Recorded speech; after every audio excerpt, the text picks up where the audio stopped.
हाय hello नमस्ते welcome to KNB family. Good morning. तर सकाळ झालेली आहे आणि वीरू बघा उठून आलाय तिकडून आणि आता इकडे येऊन झोपलाय. आम्हाला सकाळी सकाळी इतकी झोप येते ना की काय सांगू, आम्हाला उठायची इच्छाच नसते अजिबात. हे बघा झाली नाही झोप बाळा? झाली नाही? लाडू झोप नाही झाली? अजून झोपायचंय? झोपायचंय तर बघा आमच्या डोळ्यामध्ये अजून इतकी झोप आहे की काय सांगू, आम्हाला अजिबात उठायची इच्छा नाहीये. काय खायचं प्यायचं नाहीये का दिवसभर झोपायचंय? उठा उठा, सकाळ झाली, मोती स्नानाची वेळ झाली. उठा उठा, सकाळ झाली, चहा पाण्याची वेळ झाली. तर म्हटलं आता पटापट जे आहे ना सोप्यावरचे कवर जे आहेत ते धुवून घेते, इतके खराब झालेत म्हणून चेंज करायला घेतले. हे सोप्यावरचे कवर जे आहेत काढतच होते तर लगेच येऊन बघा इकडे आम्ही जाऊन सोप्यावरती झोपलो आहोत. आता आम्हाला कवर पण बदलू द्यायचे नाही आणि आम्ही उठणार पण नाही. तर हे जे आहे ते पटापट जे आहेत म्हटलं धुवून टाकते, म्हणजे दुपारपर्यंत वाळतील. तर हेच रिटर्न जे आहेत ते मस्तपैकी मी वाळत घालेन आणि मग काय मशीनमध्ये धुतल्यामुळे लगेच वाळून जातील. आता लगेच जे ते सकाळी सकाळी धुवायला टाकते, म्हणजे दुपारपर्यंत छान असे वाळून जातील आणि परत ते आहेत ते त्यांच्या जागेवर येतील. है ना विरो? हा चला आपण मशीनमध्ये टाकूयात का? आम्हाला पण यायचं सोबत म्हणून आम्ही म्हटलं मग तुम्ही पकडा आता कवर आणि आम्ही तुम्हाला उचलून घेतो. चला बघा, आम्हाला बघायचं नाही बरं का, आम्ही इकडे तोंड करून बसलोय. तर आम्ही आलो आता किचन मध्ये आणि बाळा मशीन मध्ये टाकून दे बरं. चल, ऑलरेडी मशीन फुल झालेली आहे, कपडे भरलेले आहेत बघा. बंद कर डोर. हळू, किती जोरात आपटतोस? असं नाही आपटायचं सोना. तसं आपटल्यावर काय होतं माहितीये का, तसं आपटलं ना की आपली मशीन खराब होते, मग त्याचं झाकण तुटतं, मग आपण कपडे कसे धुवायचे? तर आमचं बघा हा जो छोटासा ट्री आहे हा इथे इतका छान असं ग्रो झालेला आहे बघा. हा ग्रो विथ लव. तर हा जो आहे ना विरूच्या मामीने दिला होता, अशूने दिला होता मला बर्थडे साठी गिफ्ट, आणि खूप छोटासा होता. आता बघा किती छान असं मोठं झालेलं आहे, मस्त हळूहळू छान असं ग्रो होत आहे. तसं वाजवायचं नसतं बाळा. चिकमक्का चिकमक्का चकमक दिवाळी आई है घर में खुशी आली. कसं म्हणतात रे? जगमग जगमग दिवाळी. जगमग जगमग दिवाळी आई है घर में खुशी आली. जगमग जगमग दिवाळी. हे बघ हा आमचा आहे बघा. आम्ही एवढे लाडात आलोय ना, आता काय सांगू. आम्हाला उचलून घे, मग आम्हाला असं असं हात फिरव, मग आम्हाला थोडं थोडं थापटून घे. हे आमचं सकाळी सकाळी असं चालू असतं. अर्धा तास जो आहे ना आमचा सकाळचा पूर्ण ह्याच्यामध्येच जातो. होय, चला आता तुम्हाला काय बनवू खायला? काय खायचं? शिरा खातो? शिरा खायचं? शिरा बनवू? ओके चला. दात घासायचं मग. आमचे ना सगळे दात किडलेत, तुम्हाला माहितीये का? हा, पुढचे 2 तुटलेत सुद्धा बघा. अजून आम्ही दाखवतोय. आम्हाला डॉक्टरने सांगितलंय 3 दात आमचे खराब झालेत, तरी पण आम्ही चॉकलेट खायचं काही कमी करत नाहीये बरं का. हा, आम्हाला भरपूर चॉकलेट खायचे असतात, तरी पण एवढ्या लहान वयात दात खराब होणं ना खरंच खूप कठीण आहे.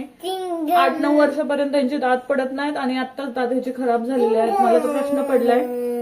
गेलो होतो आम्ही क्लिनिकला आणि डॉक्टर बोलले केला ऍटलिस्ट 3 दात ह्याचे ना भरपूर खराब झालेले आहेत आणि ह्याला ना कॅप वगैरे रूट कॅनल करून कॅप बसवायला लागतील. आणि आता फायनली ते करावंच लागणार आहे, कारण की त्याला खाता येत नाहीये आणि इतका त्रास होता. आणि बाकीच्या गोष्टी मग चपाती भाजी वगैरे खायला नको म्हणतो तो दुखत असल्यामुळे.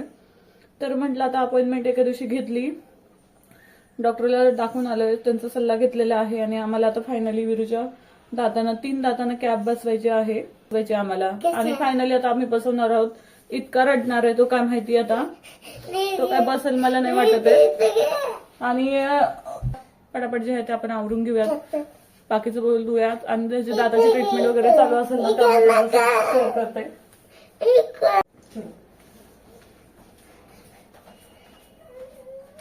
तर आता विरूचं आमच्या मस्तपैकी चहा पाणी नाश्ता वगैरे सगळं आता झालेलं आहे. तर मग पटकन जे आहे मी त्याचं आवरून घेतलं आणि त्याला आंघोळ वगैरे घातली. आणि बघा आज काय होतं, संडे होता, तर आज विरूचं काय म्हणजे बाकीचं काय नव्हतं स्कूलचं वगैरे. तर म्हटलं चला पटापट जे आहे ते आवरून घेऊया. आणि आज स्पेशली जे आहे ते मस्तपैकी व्हेज पुलाव बनवणार आहे. बऱ्याच दिवसापासून चालू होतं की बनवायचं पण काय मुहूर्त येत नव्हता. तर म्हटलं सगळ्या भाज्या वगैरे होत्या फ्रीजमध्ये बघितलं, तर म्हटलं चला आज जे आहे ते व्हेज पुलाव बनवूया. आणि इथे बघा हा रिन टॉप लोडची मशीन आहे माझी. तर म्हटलं हा सध्या मी रिमॅटिकचा लिक्विड आणलेला आहे. नेहमी जो आहे तो एरियलचा वापरत असते, पण फर्स्ट टाइम जो आहे तो मी रिनचा आणला होता. तर चला म्हटलं फीडबॅक कसा आहे बघूया. आणि माझ्याकडे ही एरियलचीच बॉटल होती आणि हा पाऊच होता. पाऊचमधून टाकणं, पाऊच एवढा मोठा ठेवणं वगैरे खूप प्रॉब्लेम्स येतात. तर मला तिथे वरती जे आहे ते विंडोच्या इथे मी ते सामान ठेवत असते. तर तिथे जे आहे ते हे जे लिक्विड आहे ते छोट्या बॉटलमध्ये काढून ठेवलं. आणि मोठी जे पाऊच आहे ती साईडला आपण स्टोरेजमध्ये ठेवू शकतो. तर बघा मी इकडे लिक्विड जे आहे ते ट्रान्सफर करत होती, तर इकडे विराचं चालू होतं की मम्मा मी पण टाकतो. आणि मी मशीन लावणार होते कारण की सोप्याची कवर वगैरे बेडशीट वगैरे मी चेंज केलं होतं. तर म्हटलं चला जे आहे ते धुवून काढूयात, म्हणजे दुपारपर्यंत जे आहे ना पटकन वाळून जाईल आणि परत मला ते व्यवस्थित घड्या घालून ठेवता येतील किंवा सोप्याचे कवर परत सोप्यावरती लावता येतील. तर बघा हा एवढा मोठा पाऊच जो आहे ते ठेवणं शक्य होत नाही, म्हणून म्हटलं छोट्याशा ह्याच्यामध्ये काढलं ना ते बरं पडतं. आणि हे जे आहे ना तूप किसन कनेक्टवरून मी फ्रुट्स मागवले होते, तर त्याच्यामध्ये मला हे फ्री मिळालं होतं. आणि चला बघूया म्हटलं हा कसा आहे.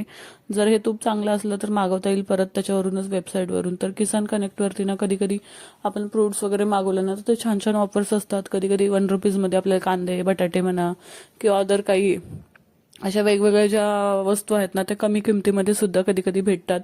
तर हे तूप जे आहे ते मला फ्री ऑफ कॉस्ट मिळालं होतं. हे 100 ग्रामचं तूप होतं, पण बघितलं पॅकिंग वगैरे खूप छान होती आणि म्हटलं चला ओपन करून बघूया. तर मला तर खूप वरून तर चांगलं वाटत होतं आणि ओपन केल्यावर कसं आहे बघूयात. आणि किसन कनेक्टवरती खरंच फ्रेश फ्रूट वगैरे सगळे छान असे एकदम फ्रेश मिळतात. आणि तूप तर खरंच खूप छान आहे, अगदी आपलं गावाकडचं घरचं जसं तूप असतं ना अगदी तसंच वास येत होता. खरंच खूप छान होतं. म्हटलं चला विरूला जो आहे तो ह्या तुपाचा शिरा बनवून बघूयात. आणि विरूचं डिमांड होती आज की त्याला शिरा खायचा आहे म्हणून. आणि व्हेज पुलाव तर बनवणारच होते मी आणि कमी तिखट बनवणार होते जेणेकरून विरू सुद्धा खाईल. आणि हे बघा ही काचेची बरणी इतकी छान आहे ना, वरतून छान असं त्याला स्टीलचं कोटिंग केलेलं आहे. अशा मी 2 बरण्या घेतलेल्या आहेत, एक साखरेसाठी आणि एक चहा पावडरसाठी छोटी घेतलेली आहे. आणि ते बघा काजू बदाम जे आहेत ना ते मी वाटून घेतलेले आहेत, कारण की असे कट करून टाकले ना विरूला चावताच येत नाहीत हाताने. आणि इकडे जे आहे ना बासमती तांदूळ मी अर्धा तास पाण्यात भिजत ठेवून मग छान अशी एक उकळी आणून दिली, कारण की जेणेकरून आपला पुलाव जो आहे तो छान असं सुटसुटीत होईल आणि छान असं होईल. आणि इकडे विरूच्या पप्पांनी मला सगळ्या ज्या आहेत त्या भाज्या कापून दिल्या. आज संडे होता आणि त्यांना सुद्धा सुट्टी होती, तर ते म्हणाले की चल मी तुला मस्त भाज्या कापून देतो. आणि इकडे बघा अद्रक लसूणची पेस्ट केली आहे, कोथिंबीर वगैरे कापून घेतली आहे, कारण की छान असं मी आज ताक बनवणार आहे मस्तपैकी एकदम झणझणीत. आणि आज विरूची फेवरेट बेडशीट जी आहे ती मी आज बेडवरती टाकलेली आहे. ही बटरफ्लायची बेडशीट त्याला इतकी आवडते ना, लहानपणापासून ही टाकली ना की तो खूप हॅपी होतो आणि म्हणतो हे माझा बटरफ्लाय आहे, हा येल्लोवाला माझा, ऑरेंजवाला माझा, असं त्याचं चालू असतं. इकडे माझा पुलाव जो आहे तो छान असा फोडणी वगैरे देऊन झाला, 5 मिनिटं वाफायला ठेवला होता. आणि म्हटलं चला पटापट जे आहे झाडू मारून लादी वगैरे पुसून घ्यावी, कारण की संडे होता, विरूला सुद्धा स्कूलला सुट्टी होती आणि आज सगळं काम रिलॅक्स होतं. मग पण तरी पण म्हटलं पटापट जे आहे ते आवरून घ्यावं, म्हणजे दुपारी जे आहे ते आम्हाला बाहेर जायचं होतं आणि कुठे जायचं ते तुम्हाला कळणारच आहे. तर पटकन घर आवरून घेतलं, घर आवरलं, लादी पुसून झाली आणि लगेच विरून इकडे बघा खेळणी सगळे टाकून दिलेली आहेत.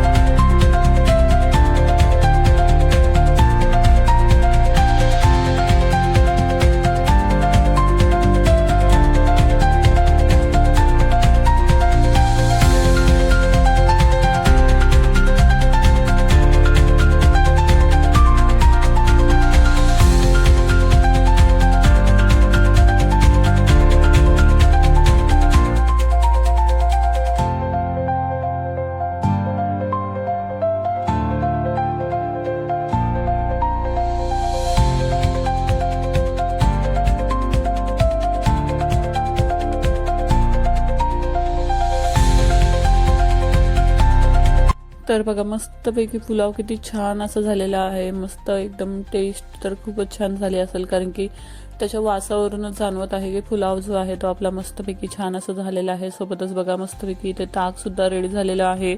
आणि वीरूच्या पप्पांना म्हटलं जेवण घ्या. आणि बघा इकडे मी आणि वीरू जे आहेत ते आम्ही जेवण वगैरे सगळं केलं आणि आम्ही आज आता बाहेर निघणार होतो. तर आम्ही बघा मस्तपैकी मी मोबाईल समोर धरला की आमच्या वीरूला जर डान्स करायचा असतो, पप्पांनी गाणे लावले होते तर वीराचं आणि माझं बघा छान असं डान्स करणं चालू होतं. तर अशा पद्धतीने जो आहे तो सुद्धा एन्जॉय करत होता आणि मी सुद्धा. आमच्या दोघांची अशीच मस्ती चालू असते दिवसभर. आणि बघा मस्तपैकी आम्ही रेडी झालो आणि निघालो आहोत. आता मस्तपैकी आम्ही झुडिओला चाललो आहोत. आज वीरूच्या पप्पांना थोडीशी शॉपिंग करायची होती, त्यांना काही थोडेसे कपडे वगैरे घ्यायचे होते. तर म्हटलं चला जाऊयात. आणि वीरूचे पप्पा त्याला मजाक करत होते मी चाललो म्हणून. तर बघा तो रागाने कसा शूज काढून टाकून देत होता. आणि हा जो टॉप आहे ना मी आत्ता रिसेंटली घेतलेला आहे, न्यू इयरसाठी घेतला होता. तर बघा कसा वाटतोय मला कमेंटमध्ये नक्कीच सांगा. आणि येल्लो कलरचा घेतलेला आहे, अगेन येल्लो कलर मी घेतलाय. माझ्याकडे येल्लो कलर बरेच सारे झालेले आहेत आता. आणि आम्ही झुडिओमध्ये आलो आणि आम्ही नेल पेंट लावली नाही, असं कधी होणारच नाही. आम्हाला 5 बोटांना नेल पेंट लावायचे असते, ते सुद्धा छान असे वेगवेगळे कलर तर विरूचं असतं.